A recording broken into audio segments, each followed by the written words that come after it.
ब्राह्मणवाद के साथ है। ये चीज हमको ध्यान, आइडेंटिफाई और एनिमी, ये थर्ड आई में लिखा है आपका एनिमी कौन है। और इसलिए हम सब मिलके इसके आगे एक ही आपको रिक्वेस्ट करता हूं कि बहुजन समाज हम लोग बनाना चाहिए एक संगठित रूप से। ये जो साजिश चल रही है अमेरिकन कैपिटलिज्म की, इजराइल की, आरएसएस की, आईएसआई की, लोगों में लेके जाओ और सही मायने में हम साथ में आके इन शैतानों को इस देश से बाहर भगाने का काम कैसे कर सकते हैं ये देखेंगे, तभी इस तकरीर का कोई फायदा है। जय हिंद, जय Maharashtra. Thank you so much. अब आप समझ ही गए होंगे कि इस मुल्क को, इसकी सालमियत को, इसकी हिफाजत को, इसकी इंटीग्रिटी को कहाँ कहाँ से ख़तरे लागू हैं और हमने कितने चौकन्ने होकर उनकी हिफाजत करनी चाहिए। हम अब सो कर के नहीं गुजार सकते, हमको जागना नहायत ज़रूरी है। इस जगाने की लिए एक छुपी हुई आँख की ज़रूरत होती है जो तहलका.com करता रहता है, छुप छुप करके लोगों के बारे में मालूमात हासिल करके और उनके घिनौने चेहरों को सबके सामने आश्कारा करता है। मैं इस वक्त बुला रहा हूँ जनाब अजीज साई साहब को कि वो आएँ और अपने ख्यालात पेश करें। जनाब Aziz Sai Khan, he is a journalist and he has got the third eye with him. दोस्तों, कहने को तो बहुत कुछ है और मुशर्रफ साहब जानी मानी शख्सियत हैं। उन्होंने एक बहुत ज़बरदस्त किताब भी लिखी है, आप लोगों ने पढ़ी भी है सबने। आईबी, सीबीआई, दहशतगर्द, ISI, CIA, America, Israel, Mossad, Manmohan Singh, सारी बातें मुशर्रफ साहब ने और ब्रिगेडियर साहब ने करी दी हैं और बहुत कुछ आगे अभी खैरनार साहब भी बोलेंगे। आप में से शायद कुछ लोगों ने मेरी इन्वेस्टिगेशन जो तहलका के लिए मैंने की थी वो आपने पढ़ी हो, करीब 2.5 साल पहले। थोड़ा सा उसके बारे में बात करना चाहूँगा और उससे क्या उससे इन्फ्रेंस निकलता है मेरी समझ से, वो आपके सामने रखना चाहूँगा।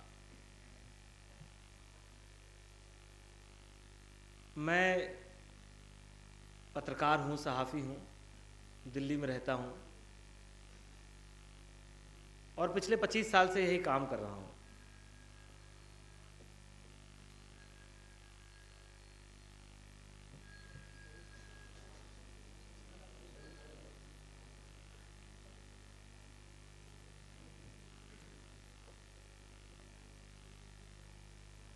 आज से करीब 8 साल पहले, 9 साल पहले, 11 सितंबर 2001 को अमेरिका में हमला हुआ था जिसको आतंकवादी हमला बताया जाता है। इतिहास का सबसे बड़ा आतंकवादी हमला बताया जाता है। वैसे तो आतंकवादी हमले इतिहास के काफ़ी बड़े बड़े हुए हैं, जिसमें हिरोशिमा और नागासाकी पर एटम बम गिराया जाना तो बहुत ही बड़ा आतंकवादी हमला था। लेकिन उस दौरान मैं एक न्यूज़ एजेंसी में काम करता था और 11 सितंबर के 2 या 3 दिन बाद अखबारों में ये छपने लगा था कि भारत सरकार की नज़र students Islamic movement of India पर है, जिसको सिमी कहा जाता है। ये बात 2001 सितंबर की है। तो खोजते खाजते मैंने कहा पता लगाएं कौन है, क्या है। तो उस वक्त जो सिमी के अध्यक्ष थे, जो सदर थे, उनसे मिलने के लिए मैं चला गया। वो उस जगह रहते थे जो कि अभी वर्ल्ड फेमस हो गई है, बटला हाउस। बटला हाउस में उनका ऑफिस था। मैं उनसे मिलने गया, उनसे छोटा सा एक इंटरव्यू करके मैंने छापा।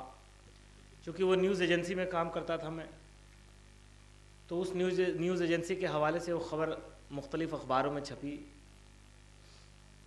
उसके बाद कई साल बीत गए। 2008 में जनवरी में, अभी से 3 साल पहले, मैं तहलका में नौकरी करने गया दिल्ली में। इस दरमियान 2-3 जगह और नौकरी कर ली थी मैंने। स्टार न्यूज़ में नौकरी कर ली थी, IBN 7 में नौकरी कर ली थी। मीडिया का जो हाल है इस पर मुशर्रफ साहब ने आपको थोड़ा सा इशारा भी किया था, इस पर भी बातचीत करेंगे हम। तो सब जगह से नाउम्मीद होकर फिर मैं तहलका पहुंचा था। तहलका में एक अच्छी बात, और जो कि बहुत अच्छी बात तहलका की है, कि वो खुली छूट देते हैं, आप खोजिए, खबर लेकर आइए, सरकारी एजेंसियों की बताई हुई बात से अलग खड़े होइए, इसकी छूट होती है वहाँ। अखबार में मैं पढ़ता रहता था कि सिमी ने ये किया, सिमी ने वो किया, सिमी ने बम मारा, और 2008 जनवरी आते आते ये मान लिया जा चुका था कि इस देश में सिमी नाम का एक बहुत बड़ा आतंकवादी संगठन, एक दहशतगर्द तंजीम सिमी नाम की मौजूद है, ये मान लिया गया था। लेकिन जितना भी मैं पढ़ता था अखबार, जितना भी खोजने की कोशिश करता था, उसमें सबूत के नाम पर कोई बात कभी होती नहीं थी। दो चीज़ें समझ में आती थी मुझको, एक तो यह है कि जो कुछ भी अखबार वाले छापते हैं वो पुलिस वालों के हवाले से छापते हैं, और दूसरी बात ये कि अगर जो भी केस खड़ा करती है पुलिस, वो कन्फेशन के आधार पे खड़ा करती है। कि बॉम्बे हाई कोर्ट के एक जज साहब अभी रिटायर हुए पिछले साल, उनसे मैंने इंटरव्यू किया 2009 में। बिलाल नाज़की कश्मीर के रहने वाले बड़े धाकड़ जज थे। तो उनसे मैंने पूछा, ये बताइए कि हिंदुस्तान, उनका इंटरव्यू तहलका में छपा भी था मैंने जो किया था, तो मैंने उनसे पूछा, ये बताइए हिंदुस्तान की पुलिस और यूरोप वगैरह की पुलिस में क्या फ़र्क है? तो हंसने लगे, बोले एक बहुत बड़ा फ़र्क ये है कि अमेरिका की पुलिस पहले या यूरोप की पुलिस पहले एविडेंस खोजती है और फिर उससे एविडेंस से, या क्लूज, एविडेंस भी नहीं, क्लूज से वो अक्यूज़ तक पहुंचने की कोशिश करती है। हमारे यहाँ पहले अक्यूज़ पकड़ा जाता है और अक्यूज़ से क्लूज निकाले जाते हैं।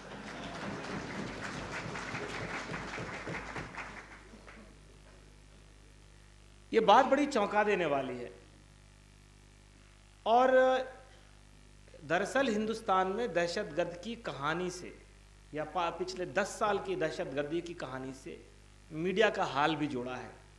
क्योंकि मीडिया वो चीज़ है जो पब्लिक ओपिनियन बनाती है। रोज़ रोज़ आप अखबार में जो पढ़ेंगे उससे आपकी पब्लिक ओपिनियन बनेगी। 100 में 99 आदमी या 1000 में 999 आदमी पलट के ये नहीं सोचता कि जो मैं अखबार में पढ़ रहा हूँ ये खुद कितना सच है।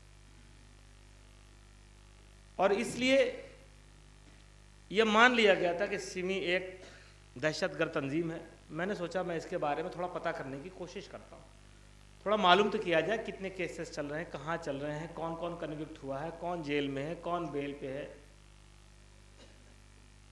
एक रिपोर्टर होने के नाते इसका तरीका होता है। मैंने अपने वकील दोस्तों को फ़ोन किया, मैंने कहा भाई बताओ कोई इनका सिमी से जुड़ा हुआ। तो इत्तफाकन क्या हुआ था कि अनलॉफुल एक्टिविटीज़ प्रिवेंशन एक्ट, जिसका नाम आप सब लोग जानते होंगे, इसके तहत हर 2 साल पे कोई तंजीम बैन की जा सकती है। इस कानून का भी बैकग्राउंड आपको थोड़ा समझना ज़रूरी है।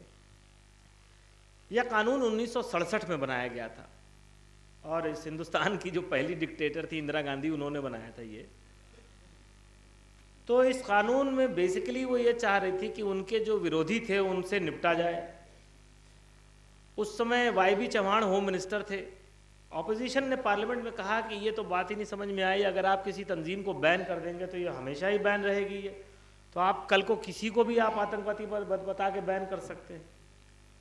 तो 1967 में जब यह कानून बनाया पार्लियामेंट में, तो इसमें सेफ गार्ड डाला गया। क्या सेफ गार्ड था? सेफ गार्ड ये था कि सेंट्रल गवर्नमेंट किसी भी तंजीम को सिर्फ 2 साल के लिए बैन कर सकती है। अगर 2 साल बाद उसे लगता है कि ये तंजीम दहशतगर्द है तो उसको दोबारा बैन करना पड़ेगा 2 साल बाद, और नए कारण बताने होंगे। ये बताना होगा कि पिछले 2 साल में इसने दहशतगर्दी के क्या क्या काम किए। और इतना ही नहीं, अगर किसी तंजीम पर प्रतिबंध लगाएगी केंद्र सरकार तो साथ में इमीडिएटली फौरन किसी हाई कोर्ट के सिटिंग जज की अध्यक्षता में एक ट्राइब्यूनल बैठाएगी और 6 महीने के भीतर वो ट्राइब्यूनल ये जज करेगा, तय करेगा कि सेंट्रल गवर्नमेंट का फैसला सही है कि नहीं। और अगर ये फैसला सही पाएगा वो ट्राइब्यूनल, तो